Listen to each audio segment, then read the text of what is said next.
सत श्री अकाल। टीवी 84 देख रहे सारे दर्शकों का स्वागत है। मैं हाँ हरप्रीत कौर। साडे आले दुआले बहुत कुछ वापरदा रहिंदा जिसनूं असीं खबरां द्वारा साझा करदे हां ते इस हफ्ते की कुछ वापरिया आओ जानते हां। दिल्ली विच सिखां दे कतलेआम दे मामले विच सज्जन कुमार नूं जेल भेजण तो बाद यूपी विच होए सिखां दे कतलेआम दा मामला भखण लग पिया। उत्तर प्रदेश की योगी सरकार ने कानपुर विच होए 1984 सिख कतलेआम की जांच नूं लैके एक SIT का गठन किया। SIT वल्लों साबका प्रधानमंत्री इंदिरा गांधी की हत्या तो बाद कानपुर विच होए सिख विरोधी दंगिਆਂ की जांच की जाएगी। दस दईए कि SIT साबका DG अतुल की अगवाई हेठ SIT बनाई गई। जिक्रे खास है कि साबका प्रधानमंत्री इंदिरा गांधी की हत्या तो बाद कानपुर विच सिखां दा कतलेआम किया गया सी, जिस मगरों कानपुर विच होए 1984 के सिख विरोधी दंगिਆਂ के पीड़ितां वल्लों सुप्रीम कोर्ट विच पटीशन दायर करके SIT की जांच की मंग की गई सी। इस तो बाद सुप्रीम कोर्ट ने नवंबर विच सुनवाई दौरान केंद्र ते उत्तर प्रदेश सरकार नूं नोटिस जारी किया सी। केंद्र सरकार ने सुप्रीम कोर्ट विच हलफनामा दायर करके कहा सी कि कानपुर विच 1984 के सिख विरोधी दंगिਆਂ की जांच SIT तो करवाई जावे जां नहीं, ये उत्तर प्रदेश सरकार तय करे। केंद्र सरकार ने अपने हलफनामे विच कहा सी कि कानून बैबल कलां गोलीकांड मामले विच गिरफ्तार किए गए मोगा के साबका SSP चरणजीत शर्मा नूं इस हफ्ते फरीदकोट अदालत सामने पेश किया गया, जिथों अदालत ने उन्होंने 14 दिनों लिए पटियाला की जेल भेज दिता। जिक्र हो गया कि अक्तूबर 2015 विच बहबल कलां विखे श्री गुरु ग्रंथ साहिब जी दीआं होईआं बेदबियां नूं लैके सिख जथेबंदियां विरोध प्रदर्शन कर रहीआं सन। उस समय प्रदर्शनकारियों पर गोलीबारी की गई सी, जिस विच 2 सिख नौजवानों की मौत हो गई सी। उस समय मोगा के SSP चरणजीत शर्मा पुलिस की अगवाई कर रहे सन। इस मामले की जांच करने लई पंजाब सरकार वालों एक SIT का गठन किया गया सी। इस दौरान SIT वालों चरणजीत शर्मा नूं पिछले दिनी गिरफ्तार कर लिया गया सी। ਉਹਦਾ ਅੱਜ ਜੁਡੀਸ਼ੀਅਲ ਰਿਮਾਂਡ ਉਹਨਾਂ ਨੂੰ ਭੇਜਿਆ ਗਿਆ। ਉਹਨਾਂ ਵੱਲੋਂ ਇੱਕ ਐਪਲੀਕੇਸ਼ਨ ਫਾਈਲ ਕੀਤੀ ਗਈ ਹੈ ਵੀ ਸਾਨੂੰ ਫਰੀਦਕੋਟ ਜੇਲ੍ਹ ਦੇ ਵਿੱਚ ਨਾ ਰੱਖਿਆ ਜਾਵੇ, ਫਰੀਦਕੋਟ ਅਤੇ ਫਿਰੋਜ਼ਪੁਰ। ਉਹਦਾ ਅਸੀਂ ਰਿਪਲਾਈ ਫਾਈਲ ਕਰ ਰਹੇ ਹਾਂ। ਸਰ SIT ਵੱਲੋਂ ਕੋਈ ਹੋਰ ਰਿਮਾਂਡ ਕੀਤੀ ਗਈ ਸੀ? ਇਹਦੇ ਬਾਰੇ ਅਸੀਂ ਨਹੀਂ ਦੱਸ ਸਕਦੇ, ਇਨਵੈਸਟੀਗੇਸ਼ਨ ਦਾ ਪਾਰਟ। बेदबी दीआं घटनावां तो डाढे दुखी समूह पंजाबियां लई इस हफ्ते एक वड्डी खबर आई। साल 2015 दौरान श्री गुरु ग्रंथ साहिब जी की बेदबी ते उस पिछों बैबल कलां ते कोटकपूरा विच पुलिस गोलीबारी जिहियां घटनावां की जांच कमीशन के मुखी जस्टिस रणजीत सिंह ने इस हफ्ते पंजाब ते हरियाणा हाई कोर्ट विच श्रोमणी अकाली दल के प्रधान सुखबीर बादल विरुद्ध शिकायत दर्ज करवा दी। जस्टिस रणजीत सिंह का कहना है कि सुखबीर बादल ते उन्हां दी पार्टी दे होर आगू पिछले कुछ समय तो बिना वजह उन्हां उत्ते निजी ते उन्हां दी अगवाई हेठले कमीशन विरुद्ध इतराजयोग टिप्पणियां करते आ रहे हैं। हाले पिछे जे हाई कोर्ट ने जस्टिस रणजीत सिंह की जांच रिपोर्ट नूं दुरुस्त करार दिता सी ते बेदबी ते गोलीबारी दीआं घटनावां की जांच कर रही SIT नूं भी सही दस्सिया सी। जस्टिस रणजीत सिंह का कहना है कि सुखबीर बादल ने एक कमीशन की साख नूं धब्बा लगाया। उन्होंने अपनी शिकायत विच कहा कि सुखबीर बादल ने विधान सभा तो बाहर कमीशन खिलाफ बहुत सारियां टिप्पणियां कीतियां। जस्टिस रणजीत सिंह ने अपनी शिकायत वकील APS दिओ राही दाखिल की। शिकायत विच कहा गया कि सुखबीर बादल विरुद्ध कमीशनस ऑफ इनक्वायरी एक्ट 1952 दीआं धारावां दे आधार ते कार्रवाई की जावे। मन्निया जा रहा है कि जे अदालत ने इस मामले विच सुनवाई पिछों सुखबीर बादल विरुद्ध फैसला सुना दिता तो उन्हां नूं 6 महीने कैद जां जुर्माना या फिर दोवें भी हो सकते हैं। बरगाड़ी इंसाफ मोर्चा भी सियासत के मैदान विच इस हफ्ते खुल के नितर आया। इस हफ्ते मोर्चे के लीडर ने लोक सभा चोणां लई अपने 4 उम्मीदवारों के नावां का ऐलान कर दिता। मोर्चे के मोहरी आगू ते श्री अकाल तख्त साहिब के कार्यकारी मुतवाजी जथेदार भाई ध्यान सिंह मंड ने बठिंडा विच प्रेस कानफ्रेंस कर 4 उम्मीदवारों के नावां का ऐलान किया। मोर्चे वालों ऐलाने उम्मीदवारों विच अकाली दल अमृतसर के मुखी सिमरनजीत सिंह मान भी शामिल ने। प्रेस कानफ्रेंस नूं संबोधन करदिआं होइआं भाई ध्यान सिंह मंड ने कहा कि मोर्चे ने संगरूर श्री आनंदपुर साहिब बठिंडा ते खडूर साहिब तो चोण लड़न का फैसला किया है। उन्हां मोर्चे वालों गठजोड़ कीते जाण दीआं संभावनावां भी जताईआं। सारियां बहुत वड्डियां गल्लां ने ते धार्मिक तौर दे उत्ते ते सियासी तौर दे उत्ते अज पंजाब नूं साफ सुथरा करन दी बहुत लोड़ है। जिहड़ियां पार्टियां ने राज कीता है, कांग्रेस BJP बादल पंजाब दे विच, उन्हां ने अपना स्वार्थ ते अपना परिवार मुख रखिया है और लोगों नूं इग्नोर करके लोगों नूं पासे करके बगैर कोई परवाह कीतिआं उन्हां ने इत्थे हमेशा ਜ਼ਬਰਦਸਤੀ ਜਾਂ ਐਂ ਕਹਿ ਲਓ ਕਿ ਗੁੰਡਾਗਰਦੀ ਦਾ ਰਾਜ ਜਿਹੜਾ ਲੋਕਾਂ ਦੇ ਪੇਸ਼ ਕੀਤਾ, ਜਿਹੜਾ ਕਿ ਲੋਕਾਂ ਨੂੰ ਕਦਾਚਿਤ ਵੀ ਬਰਦਾਸ਼ਤ ਨਹੀਂ। ਅੱਜ ਸਿਆਸੀ ਤੌਰ ਦੇ ਉੱਤੇ ਇਸ ਪਿੜ ਨੂੰ ਸਾਫ਼ ਕਰਨਾ ਬਹੁਤ ਜ਼ਰੂਰੀ ਹੈ ਤੇ ਇਸ ਕਰਕੇ ਅੱਜ ਅਸੀਂ ਬਰਗਾੜੀ ਮੋਰਚਾ, ਜਿਸ ਮੋਰਚੇ ਨੇ ਇੱਕ ਧਾਰਮਿਕ ਲੜਾਈ ਗੁਰੂ ਗ੍ਰੰਥ ਸਾਹਿਬ ਵਾਸਤੇ ਤੇ ਹੋਰ ਮੰਗਾਂ ਨੂੰ ਮੁੱਖ ਰੱਖ ਕੇ ਲੜੀ ਤੇ ਸਰਕਾਰ ਨੇ ਪ੍ਰੈਸ਼ਰ ਦੇ ਨਾਲ ਕੁਝ ਮਸਲੇ ਹੱਲ ਕੀਤੇ, ਪਰ ਸਾਰਾ ਕੁਝ ਹੱਲ ਨਹੀਂ ਕੀਤਾ। ਸਰਕਾਰ ਬੇਈਮਾਨ ਸੀ ਤੇ ਅਸੀਂ ਸੋਚਿਆ ਕਿ ਇਹਨੂੰ ਸਿਆਸੀ ਤੌਰ ਦੇ ਉੱਤੇ ਵੀ ਇਹਨਾਂ ਨੂੰ ਖਦੇੜਨਾ ਬਹੁਤ ਜ਼ਰੂਰੀ ਹੈ। ਸੋ ਉਹਨੂੰ ਮੁੱਖ ਰੱਖ ਕੇ ਅੱਜ ਬਰਗਾੜੀ ਮੋਰਚੇ ਦਾ ਦੂਜਾ ਪੜਾਅ ਅਸੀਂ ਸ਼ੁਰੂ ਕਰ ਰਹੇ ਹਾਂ, ਜਿਹਦੇ ਵਾਸਤੇ ਅੱਜ ਅਸੀਂ ਬਠਿੰਡੇ ਦੀ ਇਸ ਧਰਤੀ ਤੋਂ ਅੱਜ ਅਸੀਂ 4 ਉਮੀਦਵਾਰਾਂ ਦਾ ਜਿਹੜੀਆਂ 2019 ਦੇ ਵਿੱਚ ਲੋਕ ਸਭਾ ਦੀਆਂ ਚੋਣਾਂ ਆ ਰਹੀਆਂ ਉਹਦੇ ਵਾਸਤੇ ਉਹਨਾਂ ਦਾ ਐਲਾਨ ਕੀਤਾ, ਜਿਹਦੇ ਵਿੱਚ ਬਠਿੰਡੇ ਸੀਟ ਦੇ ਉੱਤੋਂ ਅਸੀਂ ਗੁਰਦੀਪ ਸਿੰਘ ਬਠਿੰਡਾ ਨੂੰ ਐਲਾਨ ਕੀਤਾ ਹੈ। ਆਨੰਦਪੁਰ ਸਾਹਿਬ ਤੋਂ ਭਾਈ ਬਿਕਰਮਨਜੀਤ ਸਿੰਘ ਸੋਢੀ ਨੂੰ ਐਲਾਨ ਕੀਤਾ ਹੈ ਔਰ ਖਡੂਰ ਸਾਹਿਬ ਹਲਕੇ ਤੋਂ ਭਾਈ ਮੋਹਕਮ ਸਿੰਘ ਉਹਨਾਂ ਨੂੰ ਐਲਾਨ ਕੀਤਾ ਹੈ। ਸੰਗਰੂਰ ਤੋਂ ਸਰਦਾਰ ਸਿਮਰਨਜੀਤ ਸਿੰਘ ਮਾਨ ਦਾ ਐਲਾਨ ਕੀਤਾ ਹੈ ਤੇ ਇਹ ਅੱਜ ਅਸੀਂ ਇੱਥੇ ਜਿਹੜੀ ਲੋਕਾਂ ਦੀ ਸਾਨੂੰ ਆਵਾਜ਼ ਸੀ, ਜਿਹੜਾ ਲੋਕਾਂ ਦਾ ਸਾਨੂੰ ਕਹਿਣਾ ਸੀ, ਉਹਦੇ ਮੁਤਾਬਕ ਅਸੀਂ ਇਹ ਜਿਹੜਾ ਫੈਸਲਾ ਲਿਆ ਤੇ ਅਗਲੀਆਂ ਸੀਟਾਂ ਦਾ ਵੀ ਜਿਹੜਾ ਐਲਾਨ ਆ ਉਹ ਵੀ ਆਉਣ ਵਾਲੇ ਸਮੇਂ ਦੇ ਵਿੱਚ ਕੀਤਾ ਜਾਊਗਾ। ਹਿੰਦੂ ਮਹਾਸਭਾ ਦੀ ਆਗੂ ਪੂਜਾ ਸ਼ਕਨ ਵੱਲੋਂ ਮਹਾਤਮਾ ਗਾਂਧੀ ਦੇ ਬੁੱਤ ਤੇ 에ਅਰ ਗਨ ਨਾਲ ਗੋਲੀ ਚਲਾਉਣ ਦਾ ਮਾਮਲਾ ਇਸ ਹਫ਼ਤੇ ਸੁਰਖੀਆਂ ਵਿੱਚ ਛਾਇਆ ਰਿਹਾ। ਸੋਮਵਾਰ ਨੂੰ ਰਾਸ਼ਟਰਪਿਤਾ ਮਹਾਤਮਾ ਗਾਂਧੀ ਦੀ ਤਸਵੀਰ ਤੇ 에ਅਰ ਗਨ ਨਾਲ ਗੋਲੀ ਚਲਾਉਣ ਦੇ ਰੋਸ ਵਜੋਂ ਪੰਜਾਬ ਕਾਂਗਰਸ ਦੇ ਆਗੂਆਂ ਵੱਲੋਂ ਕਾਂਗਰਸ ਦੇ ਮੁੱਖ ਦਫ਼ਤਰ ਵਿਖੇ ਧਰਨਾ ਦਿੱਤਾ ਗਿਆ। ਇਸ ਧਰਨੇ ਦੀ ਅਗਵਾਈ ਪੰਜਾਬ ਦੇ ਕੈਬਨਿਟ ਮੰਤਰੀ ਬਲਬੀਰ ਸਿੰਘ ਸਿੱਧੂ ਨੇ ਕੀਤੀ। ਇਸ ਮੌਕੇ ਬੋਲਦਿਆਂ ਬਲਬੀਰ ਸਿੰਘ ਸਿੱਧੂ ਨੇ ਕਿਹਾ ਕਿ ਕੇਂਦਰ ਦੀ ਮੋਦੀ ਸਰਕਾਰ ਭਾਈਚਾਰਾ ਖਰਾਬ ਕਰ ਰਹੀ ਹੈ ਤੇ ਇੰਨਾ ਹੀ ਨਹੀਂ, ਲੋਕਾਂ ਨਾਲ ਕੀਤੇ ਵਾਅਦੇ ਵੀ ਪੂਰੇ ਨਹੀਂ ਕੀਤੇ ਗਏ। ਬੀਤੇ ਦਿਨੀ ਹਿੰਦੂ ਮਹਾਸਭਾ ਦੀ ਆਗੂ ਪੂਜਾ ਸ਼ਕਨ ਦੀ ਇੱਕ ਫੋਟੋ ਸੋਸ਼ਲ ਮੀਡੀਆ ਤੇ ਖੂਬ ਵਾਇਰਲ ਹੋਈ ਸੀ, ਜਿਸ ਵਿੱਚ ਉਹ ਮਹਾਤਮਾ ਗਾਂਧੀ ਦੀ ਫੋਟੋ ਤੇ 에ਅਰ ਗਨ ਨਾਲ ਗੋਲੀ ਚਲਾਉਂਦਿਆਂ ਦਿਖਾਈ ਦੇ ਰਹੀ ਸੀ, ਜਿਸ ਤੋਂ ਬਾਅਦ ਇਹ ਸਾਰਾ ਮਾਮਲਾ ਪੱਕ ਗਿਆ। देखो प्रोटेस्ट ये है कि भी ये तो देश की एकता की अखंडता ਨੂੰ ਲੈ ਕੇ ਰੱਖਿਆ ਗਿਆ ਹੈ। ਜੋ ਇਹਨਾਂ ਨੇ ਕੱਲ ਯੂਪੀ ਦੇ ਸ਼ਰਾਰਤ ਕੀਤੀ ਹੈ, ਉੱਥੇ ਇੱਕ ਜਿਹੜਾ ਮੈਂ ਕਹਿੰਦਾ ਵੀ ਕਾਤਲ ਸੀਗਾ ਉਹਨੂੰ ਸਨਮਾਨਿਤ ਕਰਕੇ ਇਹਨਾਂ ਨੇ ਬਹੁਤ ਮੰਦਭਾਗੀ ਗੱਲ ਕੀਤੀ ਹੈ ਔਰ ਸਾਡੇ ਰਾਸ਼ਟਰਪਿਤਾ ਮਹਾਤਮਾ ਗਾਂਧੀ ਦਾ ਅਪਮਾਨ ਕੀਤਾ, ਜਿਹਨੂੰ ਕਿ ਸਾਡੇ ਹਿੰਦੁਸਤਾਨ ਕੀ ਕਾਂਗਰਸ ਦੀ ਕੋਈ ਬੰਦਾ ਬਰਦਾਸ਼ਤ ਨਹੀਂ ਕਰ ਸਕਦਾ। ਔਰ ਮੈਂ ਇਹ ਗੱਲ ਕਹਿਣੀ ਚਾਹੁੰਦਾ ਕਿ ਵੀ ਇਹ ਇਹਨਾਂ ਦੀ ਜਿਹੜੀ ਆਖਰੀ ਕਿੱਲ ਸਾਬਤ ਹੋਊਗਾ, ਜਿਹੜੇ ਫੈਸਲੇ ਲੈਂਦੇ ਨੇ ਮੋਦੀ ਵਰਗੇ ਜਾਂ ਆਰਐਸਐਸ ਵਾਲੇ ਲੈਂਦੇ ਨੇ, ਜਿਨ੍ਹਾਂ ਨੇ ਹਿੰਦੁਸਤਾਨ ਦਾ ਵਾਤਾਵਰਨ ਖਰਾਬ ਕੀਤਾ। ਅਸੀਂ ਉਹਨਾਂ ਲੋਕਾਂ ਨੂੰ ਮੂੰਹ ਤੋੜਵਾਂ ਜਵਾਬ ਦੇਵਾਂਗੇ ਔਰ ਪੰਜਾਬ ਦੇ ਲੋਕ, ਹਿੰਦੁਸਤਾਨ ਦੇ ਲੋਕ ਤਿਆਰ ਬੈਠੇ ਨੇ। ਤੇ ਹੁਣ ਵੇਲਾ ਹੋ ਗਿਆ ਬ੍ਰੇਕ ਦਾ, ਮਿਲਦੇ ਹਾਂ ਬ੍ਰੇਕ ਤੋਂ ਬਾਅਦ।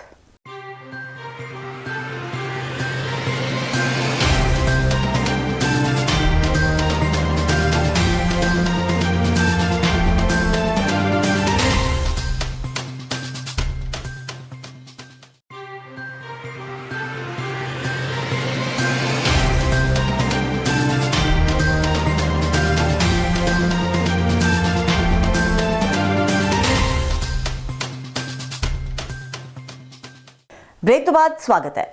यह हफ्ता विरसा सिंह वलटोहा लई नवीं मुसीबतां लेके आया। 36 साल बाद डॉक्टर कतल केस विच तरनतारन पुलिस ने पट्टी दी अदालत विच साबका अकाली विधायक विरसा सिंह वलटोहा खिलाफ नवां चलान पेश कर दिता। अदालत ने आउंदी 13 मार्च नूं इस मामले की सुनवाई रखी। तरनतारन दे एसएसपी दर्शन सिंह मान मुताबक 1983 दौरान डॉक्टर कतल मामले विच मुड़ चलान पेश कर दिता गया है। 30 सितंबर 1983 ਨੂੰ ਪੱਟੀ ਦੇ ਡਾਕਟਰ ਸੁਦਰਸ਼ਨ ਤ੍ਰੇਹਨ ਨੂੰ ਅਣਪਛਾਤੇ ਵਿਅਕਤੀਆਂ ਨੇ ਗੋਲੀਆਂ ਮਾਰ ਕੇ ਕਤਲ ਕਰ ਦਿੱਤਾ ਸੀ। ਉਦੋਂ ਇਸ ਮਾਮਲੇ ਵਿੱਚ ਪੁਲਿਸ ਨੇ ਬਲਦੇਵ ਸਿੰਘ ਤੇ ਹਰਦੇਵ ਸਿੰਘ ਨੂੰ ਨਾਮਜ਼ਦ ਕੀਤਾ ਸੀ। ਇਹਨਾਂ ਤੋਂ ਪੁੱਛਗਿੱਛ ਦੌਰਾਨ ਹੀ ਵਿਰਸਾ ਸਿੰਘ ਵਲਟੋਹਾ ਦਾ ਨਾਮ ਸਾਹਮਣੇ ਆਇਆ ਸੀ, ਪਰ ਪੁਲਿਸ ਨੇ ਵਲਟੋਹਾ ਦੀ ਬਜਾਏ ਸਿਰਫ ਬਲਦੇਵ ਸਿੰਘ ਤੇ ਹਰਦੇਵ ਸਿੰਘ ਖਿਲਾਫ ਹੀ ਚਲਾਨ ਪੇਸ਼ ਕੀਤਾ ਸੀ। ਉਸ ਸਮੇਂ ਵਲਟੋਹਾ ਜੋਧਪੁਰ ਜੇਲ੍ਹ ਵਿੱਚ ਬੰਦ ਸੀ, ਕਿਉਂਕਿ ਇਹਨਾਂ ਨੂੰ ਆਪਰੇਸ਼ਨ ਬਲੂ ਸਟਾਰ ਵੇਲੇ ਰਮਜ਼ਾਨ ਕੰਪਲੈਕਸ ਵਿੱਚੋਂ ਗ੍ਰਿਫਤਾਰ ਕਰ ਲਿਆ ਗਿਆ ਸੀ। 1990 ਵਿੱਚ ਅਦਾਲਤ ਨੇ ਬਲਦੇਵ ਸਿੰਘ ਤੇ ਹਰਦੇਵ ਸਿੰਘ ਨੂੰ ਬਰੀ ਕਰ ਦਿੱਤਾ ਸੀ। ਇਸ ਮਾਮਲੇ ਵਿੱਚ ਪਿਛਲੇ ਦਿਨਾਂ ਦੌਰਾਨ ਮੀਡੀਆ ਰਿਪੋਰਟਾਂ ਆਉਣ ਕਾਰਨ ਵਲਟੋਹਾ ਖਿਲਾਫ ਪੁਲਿਸ ਨੇ ਕੇਸ ਮੁੜ ਖੋਲ ਦਿੱਤਾ।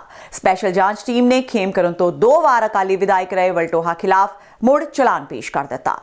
3/9/83 ਦਾ ਵਾ, ਜਦੋਂ ਕਿ ਡਾਕਟਰ ਸੁਦਰਸ਼ਨ ਤ੍ਰੇਹਨ ਸੀ ਜਿਨ੍ਹਾਂ ਦਾ ਮਰਡਰ ਹੋਇਆ ਸੀ ਉਹਨਾਂ ਦੇ ਕਲੀਨਿਕ ਤੇ, ਉਹਦੇ ਵਿੱਚ 2 ਬੰਦਿਆਂ ਦੀ ਅਰੈਸਟ ਪਾਈ ਸੀਗੀ। ਉਹਨਾਂ ਹਰਦੇਵ ਸਿੰਘ ਤੇ ਬਲਦੇਵ ਸਿੰਘ, ਜਿਨ੍ਹਾਂ ਦੀ ਪੁੱਛਗਿੱਛ ਵਿੱਚ ਆਇਆ ਕਿ ਸਾਡੇ ਨਾਲ ਸਰਦਾਰ ਵਿਰਸਾ ਸਿੰਘ ਵਲਟੋਹਾ ਜੀ ਵੀ ਆ।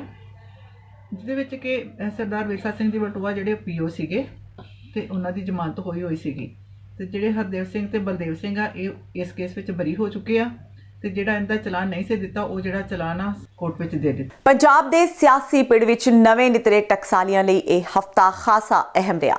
ਪੰਜਾਬ ਵਿਧਾਨ ਸਭਾ ਦੇ ਸਾਬਕਾ ਸਪੀਕਰ ਤੇ ਸਾਬਕਾ ਵਿਧਾਇਕ ਬੀਰ ਦਵਿੰਦਰ ਸਿੰਘ ਇਸ ਹਫਤੇ ਸ਼੍ਰੋਮਣੀ ਅਕਾਲੀ ਦਲ ਟਕਸਾਲੀ ਵਿੱਚ ਸ਼ਾਮਿਲ ਹੋ ਗਏ। ਬੀਰ ਦਵਿੰਦਰ ਸਿੰਘ ਦਾ ਸਵਾਗਤ ਕਰਨ ਲਈ ਟਕਸਾਲੀ ਆਗੂ ਰਣਜੀਤ ਸਿੰਘ ਬ੍ਰਹਮਪੁਰਾ, ਰਤਨ ਸਿੰਘ ਅਜਨਾਲਾ ਤੇ ਸੇਵਾ ਸਿੰਘ ਸੇਖਵਾਂ ਮੌਜੂਦ ਰਹੇ।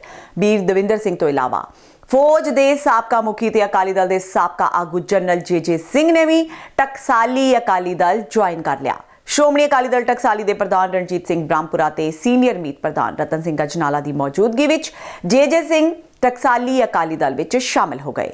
ਇਸ ਮੌਕੇ ਜੇ ਸਿੰਘ ਨੇ ਕਿਹਾ ਕਿ ਉਹਨਾਂ ਸ਼੍ਰੋਮਣੀ ਅਕਾਲੀ ਦਲ ਬਾਦਲ ਵਿੱਚ ਸ਼ਾਮਿਲ ਹੋ ਕੇ ਵੱਡੀ ਗਲਤੀ ਕੀਤੀ। ਉਹਨਾਂ ਕਿਹਾ ਕਿ ਸ਼੍ਰੋਮਣੀ ਅਕਾਲੀ ਦਲ ਬਾਦਲ ਤੇ ਕਾਂਗਰਸ ਆਪਸ ਵਿੱਚ ਦੋਸਤਾਨਾ ਮੈਚ ਖੇਡ ਰਹੇ ਨੇ। 1967 ਤੋਂ ਰਾਜਨੀਤੀ 'ਚ ਪ੍ਰਵੇਸ਼ ਕੀਤਾ ਹੈ ਬਤੌਰ ਪ੍ਰੈਜ਼ੀਡੈਂਟ ਆਲ ਇੰਡੀਆ ਸਿੱਖ ਸਟੂਡੈਂਟ ਫੈਡਰੇਸ਼ਨ ਔਰ ਮੇਰੀ ਜਿਹੜੀ ਮੁੱਢਲੀ ਟ੍ਰੇਨਿੰਗ ਹੈਗੀ ਆ ਰਾਜਨੀਤੀ ਦੀ ਉਹ ਸ਼੍ਰੋਮਣੀ ਅਕਾਲੀ ਦਲ ਦੇ ਸਕੂਲ 'ਚੋਂ ਹੀ ਹੋਈ ਹੈ। ਪੰਥਕ ਸਫਾ 'ਚੋਂ ਅਸੀਂ ਰਾਜਨੀਤੀ ਵਿੱਚ ਪ੍ਰਵੇਸ਼ ਕੀਤਾ ਹੈ ਤੇ ਪੰਥਕ ਦ੍ਰਿਸ਼ਟੀਕੋਣ ਜਿਹੜਾ ਹੈਗਾ ਉਹ ਸਾਡੇ ਰੋਮ 'ਚ ਸਮਾਇਆ। ਸਿੱਖ ਸਟੂਡੈਂਟ ਫੈਡਰੇਸ਼ਨ ਔਰ ਸ਼੍ਰੋਮਣੀ ਅਕਾਲੀ ਦਲ ਕਿਸੇ ਵੇਲੇ ਸਿੱਖ ਸਟੂਡੈਂਟ ਫੈਡਰੇਸ਼ਨ ਸ਼੍ਰੋਮਣੀ ਅਕਾਲੀ ਦਲ ਦਾ ਹਰਾਵਲ ਦਸਤਾ ਸੀ ਤੇ ਅੱਜ ਮੈਨੂੰ ਬੜੀ ਖੁਸ਼ੀ ਹੋਈ ਹੈ। ਬੜਾ ਲੰਮਾ ਰਾਜਨੀਤਿਕ ਸਫ਼ਰ ਤੈਅ ਕੀਤਾ ਹੈਗਾ। ਸਰਹੰਦ ਤੋਂ ਮੈਂ 1980 ਵਿੱਚ MLA ਸੀ। ਉਸ ਤੋਂ ਬਾਅਦ ਖਰੜ ਅਸੈਂਬਲੀ ਹਲਕੇ ਤੋਂ 2002 'ਚ ਸੀ, ਡਿਪਟੀ ਸਪੀਕਰ ਸੀ and I have the honor to be adjudged as the best parliamentarian of the state। ਤੇ ਇਹ ਜਿਹੜਾ ਰਾਜਨੀਤਿਕ ਇੱਕ ਵੈਕਿਊਮ ਬਹੁਤ ਵੱਡਾ ਪੰਜਾਬ ਵਿੱਚ ਪੈਦਾ ਹੋਇਆ ਹੈ। ਐਸੀ ਬੇਯਕੀਨੀ ਦੀ ਹਾਲਤ ਪੈਦਾ ਹੋਈ ਹੈ, ਖਾਸ ਕਰਕੇ ਜਿਹੜੀ ਸਿੱਖ ਰਾਜਨੀਤੀ ਜਿਹੜੀ ਪੰਥਕ ਪੱਧਤੀ ਦੀ ਜਿਹੜੀ ਰਾਜਨੀਤੀ ਸੀ ਉਹ ਬਾਦਲ ਪਰਿਵਾਰ ਜਿਹੜਾ ਸੀ ਉਸ ਨੂੰ ਉਧਾਲ ਕੇ ਲੈ ਗਿਆ। ਔਰ ਇਹਨਾਂ ਨੇ ਜਿਹੜਾ ਤੁਹਾਨੂੰ ਮੈਨੂੰ ਮਾਨ ਦਿੱਤਾ ਜਨਰਲ ਸਾਹਿਬ ਆਓ ਤੁਹਾਨੂੰ ਮੌਕਾ ਦੇਵਾਂਗੇ। ਮੈਂ ਜਿੱਥੇ ਵੀ ਹੁਕਮ ਪਾਰਟੀ ਦਾ ਹੋਏਗਾ ਇੱਕ ਡਿਸਿਪਲਿਨ ਸੋਲਜਰ ਦੇ ਵਾਂਗ ਕੰਮ ਕਰਕੇ ਦਿਖਾਵਾਂਗਾ। ਹੋਰ ਦੱਸਣਾ ਚਾਹੁੰਦਾ ਮੇਰੇ ਨਾਲ ਜੋ ਕੁਝ ਵੀ ਹੋਇਆ ਤੁਸੀਂ ਜ਼ਿਆਦਾ ਜਾਣਦੇ ਹੋ। ਪੰਜਾਬ ਜੋ ਕੁਝ ਪਟਿਆਲੇ 'ਚ ਹੋਇਆ ਇਹ ਸੀਕ੍ਰੇਟ ਨਹੀਂ ਹੈਗਾ। Poorly kept secret, most poorly kept secret ਜਿਹੜਾ ਕਹਿ ਸਕਦੇ ਹੋ। ਇਹਨਾਂ ਨੇ ਆਪਸ 'ਚ ਮਿਲੀ ਭਗਤ ਕੀਤੀ ਹੋਈ ਸੀ ਔਰ ਕਿਹਾ ਜੀ ਫਿਕਰ ਨਾ ਕਰੋ ਅਸੀਂ ਕੁਰਬਾਨ ਜਨਰਲ ਸਾਹਿਬ ਹੋ ਗਏ ਤਾਂ ਕੋਈ ਗੱਲ ਨਹੀਂ, ਅਸੀਂ ਹੋਰ ਵੀ ਕਈ ਕੁਰਬਾਨ ਕਰਨੇ, ਤੁਹਾਨੂੰ ਜਿਤਾਵਾਂਗੇ, ਸਾਨੂੰ ਤੁਹਾਡਾ ਖਿਆਲ ਰੱਖਿਓ, ਅਸੀਂ ਤੁਹਾਡਾ ਖਿਆਲ ਰੱਖਿਆ। ਇਹ ਚੀਜ਼ ਚੱਲ ਰਹੀ ਹੈ। ਉਹ ਸੋਚਦੇ ਨੇ ਲੋਕਾਂ ਨੂੰ ਉੱਲੂ ਬਣਾ ਸਕਦੇ। ਇਸ ਹਫਤੇ ਆਮ ਆਦਮੀ ਪਾਰਟੀ ਨੇ ਬਿਜਲੀ ਦੇ ਵਧੇ ਰੇਟਾਂ ਦੇ ਮੁੱਦੇ ਤੇ ਕੈਪਟਨ ਸਰਕਾਰ ਨੂੰ ਘੇਰਨਾ ਸ਼ੁਰੂ ਕਰ ਦਿੱਤਾ ਹੈ। ਆਮ ਆਦਮੀ ਪਾਰਟੀ ਦੇ ਆਗੂ ਭਗਵੰਤ ਮਾਨ ਨੇ ਪੰਜਾਬ ਵਿੱਚ ਵਧੇ ਹੋਏ ਬਿਜਲੀ ਦੇ ਰੇਟਾਂ ਨੂੰ ਲੈ ਕੇ ਬਿਜਲੀ ਅੰਦੋਲਨ ਦੀ ਸ਼ੁਰੂਆਤ ਕਰਦਿਆਂ ਸਰਕਾਰ ਖਿਲਾਫ ਲੋਕਾਂ ਨੂੰ ਲਾਮਬੰਦ ਕੀਤਾ। ਅੰਦੋਲਨ ਦੀ ਸ਼ੁਰੂਆਤ ਕਰਦਿਆਂ ਸਰਕਾਰ ਤੇ ਨਿਸ਼ਾਨਾ ਸਾਧਦਿਆਂ ਮਾਨ ਨੇ ਕਿਹਾ ਕਿ ਇਸ ਅੰਦੋਲਨ ਨੂੰ ਪਿੰਡ-ਪਿੰਡ ਪਹੁੰਚਾਇਆ ਜਾਵੇਗਾ ਤੇ ਪੂਰੇ ਪੰਜਾਬ ਵਿੱਚ ਸਰਕਾਰ ਖਿਲਾਫ ਲੋਕਾਂ ਨੂੰ ਜਾਗਰੂਕ ਕੀਤਾ ਜਾਵੇਗਾ। ਮਾਨ ਨੇ ਕਿਹਾ ਕਿ ਦਿੱਲੀ ਵਿੱਚ ਆਮ ਆਦਮੀ ਪਾਰਟੀ ਦੀ ਸਰਕਾਰ ਲੋਕਾਂ ਨੂੰ ਸਿਰਫ 1 ਰੁਪਏ ਪ੍ਰਤੀ ਯੂਨਿਟ ਬਿਜਲੀ ਦੇ ਰਹੀ ਹੈ, ਜਦਕਿ ਪੰਜਾਬ ਸਰਕਾਰ 10 ਰੁਪਏ ਯੂਨਿਟ ਦੇ ਰਹੀ ਹੈ, ਜਿਸ ਨਾਲ ਗਰੀਬਾਂ ਦਾ ਬੁਰਾ ਹਾਲ ਹੋ ਗਿਆ ਹੈ। ਮਾਨ ਨੇ ਕਿਹਾ ਕਿ ਗਰੀਬ ਤਬਕੇ ਨੂੰ ਪੰਜਾਬ ਸਰਕਾਰ ਵੱਲੋਂ 40 ਤੋਂ 50,000 ਰੁਪਏ ਬਿਜਲੀ ਦੇ ਬਿੱਲ ਭੇਜੇ ਜਾ ਰਹੇ ਨੇ। ਉਹਨਾਂ ਕਿਹਾ ਕਿ ਪੰਜਾਬ ਸਰਕਾਰ ਸੂਬੇ ਦੇ ਬਿਜਲੀ ਸਰਪਲਸ ਹੋਣ ਦਾ ਦਾਅਵਾ ਕਰ ਰਹੀ ਹੈ ਤੇ ਬਿਜਲੀ ਬਾਹਰੀ ਸੂਬਿਆਂ ਨੂੰ ਵੇਚੇ ਜਾਣ ਦੀਆਂ ਗੱਲਾਂ ਕੀਤੀਆਂ ਜਾ ਰਹੀਆਂ ਨੇ, ਜਦਕਿ ਸੂਬੇ ਵਿੱਚ ਬਿਜਲੀ ਦੇ ਰੇਟ ਸਭ ਤੋਂ ਜ਼ਿਆਦਾ ਨੇ। ਇਸ ਦੌਰਾਨ ਮਾਨ ਨੇ ਸਾਫ਼ ਕੀਤਾ ਕਿ ਆਉਣ ਵਾਲੇ ਸਮੇਂ ਵਿੱਚ ਬਸਪਾ ਨਾਲ ਤੇ ਪੰਜਾਬ ਵਿੱਚ ਟਕਸਾਲੀਆਂ ਨਾਲ ਗੱਠਜੋੜ ਦੀ ਗੱਲਬਾਤ ਚੱਲ ਰਹੀ ਹੈ ਤੇ ਜਲਦੀ ਹੀ ਇਹ ਐਲਾਨ ਕਰ ਦਿੱਤਾ ਜਾਵੇਗਾ। ਜਿਸ ਮੁੱਦੇ ਤੇ ਅੱਜ ਅਸੀਂ ਲੜਾਈ ਸ਼ੁਰੂ ਕਰਨ ਲੱਗੇ ਹਾਂ ਉਹ ਮੁੱਦਾ ਕਿਸੇ ਨੂੰ ਦੱਸਣ ਦੀ ਲੋੜ ਨਹੀਂ। ਉਹ ਮੁੱਦੇ ਤੇ ਕੋਈ ਕਿਤੋਂ ਗੂਗਲ ਤੋਂ ਸਰਚ ਕਰਕੇ ਲੱਭਣ ਦੀ ਲੋੜ ਨਹੀਂ। ਬੈਟਰੀ ਦੇ ਦਿਓ। ਉਹ ਮੁੱਦਾ ਘਰ ਘਰ ਦਾ ਮੁੱਦਾ ਹੈ ਜੀ। ਅੱਜ ਮਹਿੰਗਾਈ ਦੀ ਮਾਰ ਨੇ ਆਮ ਲੋਕਾਂ ਦਾ ਜਿਉਣਾ ਮੁਸ਼ਕਲ ਕਰਤਾ। ਭਾਵੇਂ ਉਹ ਖਾਣ ਪੀਣ ਵਾਲੀਆਂ ਚੀਜ਼ਾਂ ਹੋਣ, ਦਾਲਾਂ ਸਬਜ਼ੀਆਂ ਹੋਣ, ਭਾਵੇਂ ਰੇਲ ਤੇਲ ਦੇ ਰੇਟ ਹੋਣ, ਭਾਵੇਂ ਬੱਸਾਂ ਦੇ ਕਿਰਾਏ ਹੋਣ, ਪਰ ਸਭ ਤੋਂ ਵੱਡੀ ਮਾਰ ਜਿਹੜੀ ਪੈ ਰਹੀ ਹੈ ਇਸ ਵਕਤ ਉਹ ਬਿਜਲੀ ਦੇ ਬਿੱਲਾਂ ਦੀ ਪੈ ਰਹੀ ਹੈ। ਉਹਦੇ ਵਿੱਚ ਨਾ ਗਰੀਬ ਸ਼ਾਮਲ ਹੈ, ਕੋਈ ਖਾਸ ਵਰਗ ਉਹਦਾ ਪੀੜਤ ਨਹੀਂ, ਸਾਰੇ ਹੀ ਪੀੜਤ ਹੈ ਜੀ। ਦੁਕਾਨਦਾਰ, ਇੱਕ ਛੋਟੀ ਜੀ ਦੁਕਾਨ ਖੋਖੇ ਵਰਗੀ, ਜਿਵੇਂ ਖੋਖਾ ਹੁੰਦਾ ਇੱਕ ਲੱਕੜ ਦਾ, ਉਸ ਦੁਕਾਨ ਵਾਲੇ ਨੂੰ ਵੀ 22 25 ਹਜ਼ਾਰ। ਕਿੱਧਰ ਗਏ ਵਾਅਦੇ ਸਸਤੀ ਬਿਜਲੀ ਦੇਣ ਦੇ? ਸਾਡੇ ਕੋਲੇ ਡੈਮ ਨੇ, ਪੰਜਾਬ ਬਿਜਲੀ ਪੈਦਾ ਕਰੇ ਜੀ। ਸਾਡੇ ਕੋਲੇ ਰਣਜੀਤ ਸਾਗਰ ਡੈਮ ਹੈ, ਸਾਡੇ ਕੋਲੇ ਭਾਖੜਾ ਨੰਗਲ ਡੈਮ ਹੈ, ਸਾਡੇ ਕੋਲੇ ਨਹਿਰਾਂ ਤੇ ਬਹੁਤ ਸਾਰੇ ਛੋਟੇ ਪਲਾਂਟ ਲੱਗੇ ਨੇ, ਸਾਡੇ ਕੋਲੇ ਸੋਲਰ ਬਿਜਲੀ ਪੈਦਾ ਹੁੰਦੀ ਹੈ। ਇੱਕ ਪਾਸੇ ਤਾਂ ਇਹ ਕਹਿ ਰਹੇ ਨੇ ਕਿ ਪੰਜਾਬ ਕੋਲੇ ਬਿਜਲੀ ਸਰਪਲਸ ਹੋ ਗਈ, ਵਾਧੂ ਹੋ ਗਈ, ਅਸੀਂ ਦੂਜੇ ਸੂਬਿਆਂ ਨੂੰ ਵੇਚ ਰਹੇ ਹਾਂ, ਤੇ ਦੂਜੇ ਪਾਸੇ ਸਭ ਤੋਂ ਮਹਿੰਗੀ ਬਿਜਲੀ ਪੰਜਾਬ 'ਚ ਹੈ। ਕੈਪਟਨ ਸਰਕਾਰ ਨੇ ਇਸ ਹਫਤੇ ਪੰਜਾਬ ਪੁਲਿਸ ਦੇ ਅਗਲੇ ਡਾਇਰੈਕਟਰ ਜਨਰਲ ਦੀ ਨਿਯੁਕਤੀ ਕਰ ਦਿੱਤੀ। 1987 ਬੈਚ ਦੇ ਆਈਪੀਐਸ ਅਧਿਕਾਰੀ ਦਿਨਕਰ ਗੁਪਤਾ ਨੂੰ ਪੰਜਾਬ ਪੁਲਿਸ ਦੇ ਨਵੇਂ ਡਾਇਰੈਕਟਰ ਜਨਰਲ ਵਜੋਂ ਨਿਯੁਕਤ ਕੀਤਾ ਗਿਆ। ਪੰਜਾਬ ਦੇ ਮੁੱਖ ਮੰਤਰੀ ਕੈਪਟਨ ਅਮਰਿੰਦਰ ਸਿੰਘ ਵੱਲੋਂ ਦਿਨਕਰ ਗੁਪਤਾ ਦੇ ਨਾਮ ਤੇ ਅਗਲੇ ਡੀਜੀਪੀ ਵਜੋਂ ਮੋਹਰ ਲਗਾ ਦਿੱਤੀ ਗਈ। ਨਵ ਨਿਯੁਕਤ ਡੀਜੀਪੀ ਦਿਨਕਰ ਗੁਪਤਾ ਨੇ ਆਪਣਾ ਅਹੁਦਾ ਸੰਭਾਲ ਲਿਆ ਹੈ। ਦੱਸ ਦਈਏ ਕਿ ਦਿਨਕਰ ਗੁਪਤਾ ਇਸ ਹਫਤੇ यूपीएससी ਵੱਲੋਂ ਭੇਜੀ ਗਈ 3 ਨਾਮਾਂ ਦੀ ਸੂਚੀ ਵਿੱਚ ਸਭ ਤੋਂ ਉੱਪਰ ਸਨ। ਇਹ ਸਾਰੇ ਅਧਿਕਾਰੀ ਇੱਕੋ ਹੀ ਬੈਚ ਦੇ ਸੀਨੀਅਰ ਸਨ, ਪਰ ਦਿਨਕਰ ਗੁਪਤਾ ਬਾਜ਼ੀ ਮਾਰ ਗਏ ਤੇ ਉਹਨਾਂ ਨੂੰ ਡਾਇਰੈਕਟਰ ਜਨਰਲ ਦੇ ਅਹੁਦੇ ਤੇ ਨਿਯੁਕਤ ਕਰ ਦਿੱਤਾ ਗਿਆ। जो बेसिक प्रायोरिटी है वो सेफ एंड सिक्योर पंजाब हमारी पंजाब पुलिस की प्रायोरिटी रही और वही प्रायोरिटी रहेगी और हम मेहनत से अपना बड़ा रिस्पॉन्सिबिलिटी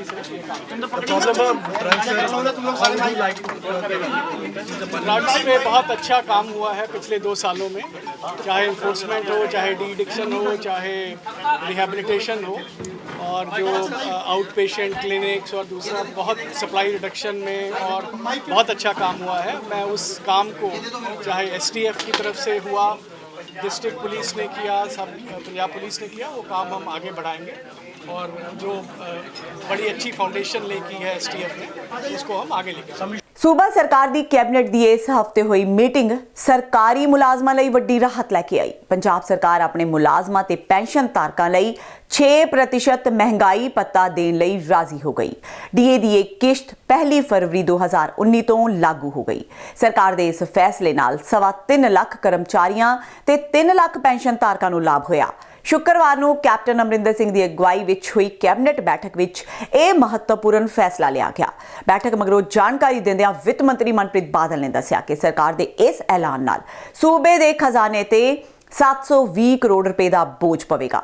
ਕੈਬਨਿਟ ਬੈਠਕ ਵਿੱਚ ਸਰਕਾਰ ਨੇ ਪੱਤਰਕਾਰਾਂ ਨੂੰ ਵੀ ਪੈਨਸ਼ਨ ਦੇਣ ਦਾ ਐਲਾਨ ਕੀਤਾ। ਇਸ ਦੇ ਨਾਲ ਹੀ ਬੈਠਕ ਵਿੱਚ ਫੈਸਲਾ ਹੋਇਆ ਕਿ ਸਾਰੇ ਵਿਧਾਇਕ ਆਪਣੀ ਜਾਇਦਾਦ ਦੇ ਵੇਰਵੇ ਸਰਕਾਰ ਕੋਲ ਜਮ੍ਹਾਂ ਕਰਵਾਉਣਗੇ। ਇਹ ਵੇਰਵੇ ਹਰ ਸਾਲ ਜਨਵਰੀ ਮਹੀਨੇ ਵਿੱਚ ਦੇਣੇ ਲਾਜ਼ਮੀ ਹੋਣਗੇ।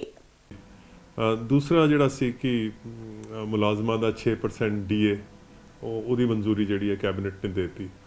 ਤਾਂ ਇਸ ਤੋਂ ਇਲਾਵਾ ਮੈਨੂੰ ਲੱਗਦਾ ਛੋਟੇ ਮਸਲੇ ਜਿਹੜੇ ਰੂਟੀਨ ਦੇ ਐਡਮਿਨਿਸਟ੍ਰੇਟਿਵ ਮਸਲੇ ਸੀ, ਇੱਕ ਤਾਂ ਉਹ ਜਿਹੜਾ ਇੱਕ ਬਿਊਰੋ ਆਫ ਇਨਵੈਸਟੀਗੇਸ਼ਨ ਬਣਾਉਣਾ ਉਹਦੀ ਮਨਜ਼ੂਰੀ ਆ ਗਈ। ਕੁਛ ਲੋਕਲ ਗਵਰਨਮੈਂਟ ਦੇ ਜਿਹੜੇ ਕੁਛ ਇੱਕ ਮਸਲਾ ਸੀ ਕੰਪਾਊਂਡਿੰਗ ਨਾਨ ਕੰਪਾਊਂਡਿੰਗ ਫੀਸ ਦਾ, ਜਿਹੜਾ ਕੋਈ ਇਲੀਗਲ ਕੰਸਟਰਕਸ਼ਨਸ ਹੋਈਆਂ, ਵੈਸੇ ਤਾਂ ਕੈਬਨਿਟ ਦੀ ਅਪਰੂਵਲ ਸੀ ਉਹਦੇ ਰੂਲਸ ਤੇ ਹੀ।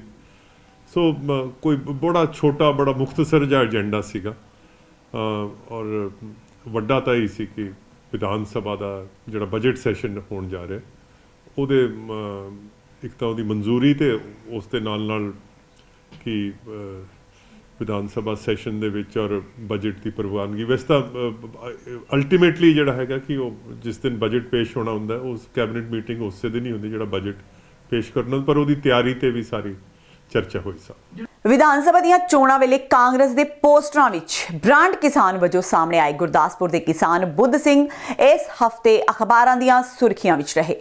ਸ਼੍ਰੋਮਣੀ ਅਕਾਲੀ ਦਲ ਬਾਦਲ ਨੇ ਬਟਾਲਾ ਦੇ ਪਿੰਡ ਕੋਟਲੀ ਸੂਰਤ ਦੇ ਕਿਸਾਨ ਬੁੱਧ ਸਿੰਘ ਨੂੰ 3,86,000 ਰੁਪਏ ਦਾ ਚੈੱਕ ਦਿੱਤਾ। ਅਕਾਲੀ ਦਲ ਦੇ ਆਗੂ ਬਿਕਰਮ ਸਿੰਘ ਮਜੀਠੀਆ ਕਿਸਾਨ ਬੁੱਧ ਸਿੰਘ ਦੇ ਘਰ ਪਹੁੰਚੇ ਤੇ ਉਹਨਾਂ ਨੇ ਕਿਸਾਨ ਬੁੱਧ ਸਿੰਘ ਨੂੰ ਚੈੱਕ ਪੇਂਟ ਕਰਕੇ ਸਾਰਾ ਕਰਜ਼ਾ ਉਤਾਰਿਆ। ਬਿਕਰਮ ਮਜੀਠੀਆ ਨੇ ਇਸ ਮੌਕੇ ਕਿਹਾ ਕਿ ਕਾਂਗਰਸ ਕਿਸਾਨਾਂ ਨਾਲ ਝੂਠੇ ਵਾਅਦੇ ਕਰਕੇ ਸੱਤਾ ਵਿੱਚ ਆਈ। ਉਸ ਦਾ ਝੂਠ ਹੁਣ ਲੋਕਾਂ ਦੇ ਸਾਹਮਣੇ ਆ ਚੁੱਕਾ ਹੈ। ਉਹਨਾਂ ਕਿਹਾ ਕਿ ਬੁੱਧ ਸਿੰਘ ਵੀ ਕਿਸਾਨਾਂ ਨੂੰ ਇਸ ਸੰਬੰਧੀ ਜਾਗਰੂਕ ਕਰਨਗੇ।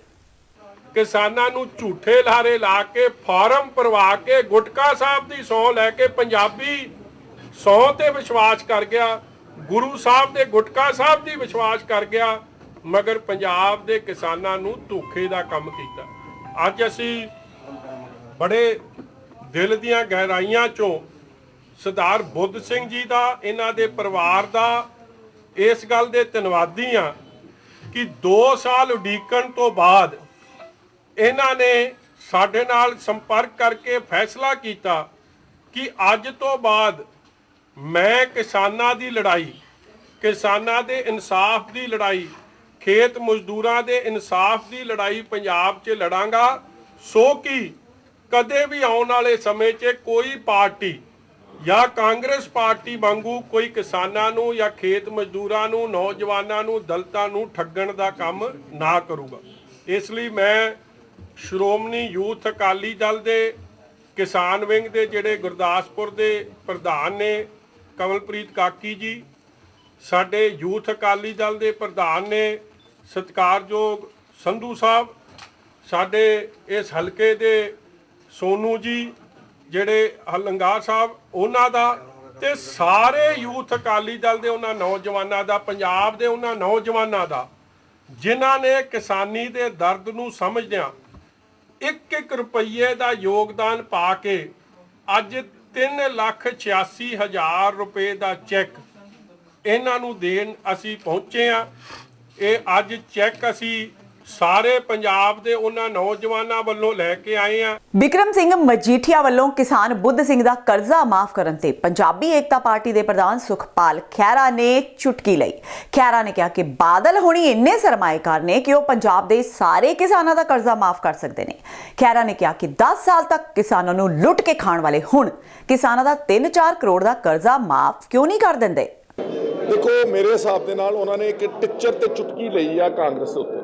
ਉਹ ਪੱਖ ਇੱਕ ਅਲੱਗ ਹੈਗਾ ਕਿ ਉਹਨਾਂ ਨੇ, ਕਾਂਗਰਸ ਨੇ ਬੁੱਧ ਸਿੰਘ ਨੂੰ ਆਪਣਾ ਪੋਸਟਰ ਬॉय ਬਣਾਇਆ ਸੀਗਾ ਕਰਜ਼ਾ ਮਾਫੀ ਦਾ, ਤੇ ਉਹਨਾਂ ਨੇ ਉਹਦਾ ਵਾਅਦਾ 2 ਸਾਲ ਤੋਂ ਕਰਜ਼ਾ ਮਾਫ ਨਹੀਂ ਕੀਤਾ ਤੇ ਬਿਕਰਮ ਸਿੰਘ ਮਜੀਠੀਆ ਨੇ 3 ਲੱਖ ਕੁਛ ਰੁਪਈਆ ਜਾ ਕੇ ਆਪਣੇ ਕੋਲੋਂ ਦਿੱਤਾ। ਮੇਰੀ ਬਿਕਰਮ ਤੇ ਸੁਖਬੀਰ ਨੂੰ ਇਹ ਰਾਏ ਸਲਾਹ ਵਾ ਕਿ ਤੁਸੀਂ ਤਾਂ ਯਾਰ ਐਡੇ ਸਰਮਾਏਦਾਰ ਆਦਮੀ ਹੋ, ਤੁਹਾਡੇ ਕੋਲ ਤਾਂ ਹਜ਼ਾਰਾਂ ਲੱਖਾਂ ਕਰੋੜਾਂ ਰੁਪਏ ਆ, ਤੁਸੀਂ ਸਾਰੇ ਪੰਜਾਬ ਦੇ ਕਿਸਾਨਾਂ ਦਾ ਕਰਜ਼ਾ ਉਦਾਂ ਹੀ ਮਾਫ ਕਰ ਦਿਓ। ਤੁਸੀਂ 10 ਸਾਲ ਉਹ ਲੁੱਟਿਆ ਸਟੇਟ ਨੂੰ, ਅੱਜ ਤੁਹਾਡੀ ਬਦੌਲਤ ਹੀ ਸਾਡੇ ਕਿਸਾਨ ਆਤਮ ਹੱਤਿਆ ਤੇ ਖੇਤ ਮਜ਼ਦੂਰ ਮਰ ਰਹੇ ਨੇ। ਤੁਹਾਡੇ ਤਾਂ ਇੰਨੀ ਸਮਰੱਥਾ ਵਾ ਕਿ ਤੁਸੀਂ 1 ਲੱਖ ਕਰੋੜ ਦਾ ਕਰਜ਼ਾ ਕੋਲੋਂ ਆਪਣੀ ਜੇਬ ਤੋਂ ਦੇ ਸਕਦੇ ਹੋ। ਇਕੱਲੇ ਬੁੱਧ ਸਿੰਘ ਦਾ ਕਿਉਂ ਦਿੰਦੇ ਹੋ? ਸਾਰੇ ਕਿਸਾਨਾਂ ਦਾ ਮਾਫ ਕਰੋ। ਇਸ ਹਫਤੇ ਲਗਾਤਾਰ ਪਏ ਮੀਂਹ ਤੇ ਗੜੇਮਾਰੀ ਨੇ ਕਿਸਾਨ ਫਿਕਰਾਂ ਵਿੱਚ ਪਾ ਦਿੱਤੇ। ਪੰਜਾਬ ਵਿੱਚ ਸਰਦੀਆਂ ਦੇ ਮੌਸਮ ਦੌਰਾਨ ਪੈਣ ਵਾਲੇ ਮੀਂਹ ਦੇ ਸਾਰੇ ਰਿਕਾਰਡ ਟੁੱਟ ਗਏ। ਮੀਂਹ ਦੇ ਨਾਲ ਪਏ ਗੜਿਆਂ ਨੇ ਫਸਲਾਂ ਦਾ ਬਹੁਤ ਨੁਕਸਾਨ ਕੀਤਾ। ਇੰਨੇ ਮੀਂਹ ਨੇ ਖੇਤਾਂ ਵਿੱਚ ਗੋਡੇ-ਗੋਡੇ ਪਾਣੀ ਖੜਾ ਕਰ ਦਿੱਤਾ। ਪੰਜਾਬ ਦੇ ਮੁੱਖ ਮੰਤਰੀ ਕੈਪਟਨ ਅਮਰਿੰਦਰ ਸਿੰਘ ਨੇ ਮੀਂਹ ਤੇ ਗੜੇਮਾਰੀ ਕਾਰਨ ਬਰਬਾਦ ਹੋਈਆਂ ਫਸਲਾਂ ਦੀ ਵਿਸ਼ੇਸ਼ ਗਿਰਦਾਵਰੀ ਦੇ ਹੁਕਮ ਦਿੱਤੇ। ਤੇ ਇਹ ਸਨ ਹੁਣ ਤੱਕ ਦੀਆਂ ਸਰਗਰਮੀਆਂ। ਹੁਣ ਮੈਨੂੰ ਹਰਪ੍ਰੀਤ ਕੌਰ ਨੂੰ ਦਿਓ ਇਜਾਜ਼ਤ। ਸਤਿ ਸ਼੍ਰੀ ਅਕਾਲ।